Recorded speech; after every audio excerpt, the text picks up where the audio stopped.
ચંદ્રિકાબેન રસીભાઈ છે।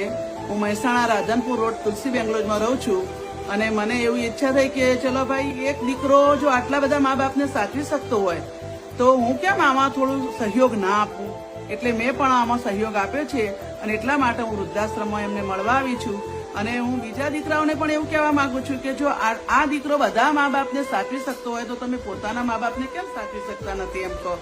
તો તમારે પણ આ જોવું જોઈએ અને જેટલાને સહયોગ થાય જેટલું દાન અપાય એટલું આપવા મહેરબાની કરશો એવું મારું કહેવું છે। દીકરાઓને એવું પણ કહેવા માંગુ છું કે ભાઈ જો મા બાપને ઘડપણ છે એવું ઘડપણ તમારે પણ આવવાનું છે, જવાની કાયમી માટે રહેવાની નથી।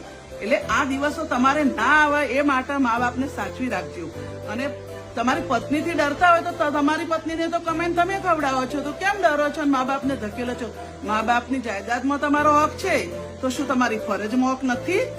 તો આ જેટલો વિડીયો બધા દીકરાઓ સુધી પહોંચે અને મા બાપને આ એક દીકરો સાચવે છે એવું તમે પણ તમારા મા બાપને સાચવો એવી મારી વિનંતી છે અને ખૂબ સહયોગ મળે, સાથ મળે, સહકાર મળે એવી શુભેચ્છા। અને એક આ સરદાર પટેલનું બિરુદ સરદાર વલ્લભભાઈ જેવા જ આ દીકરા છે મહિપતસિંહ, તો એક સરદાર પટેલની જેમ એમને કામ કર્યું છે તો એ દીકરાને પણ ધન્યવાદ છે।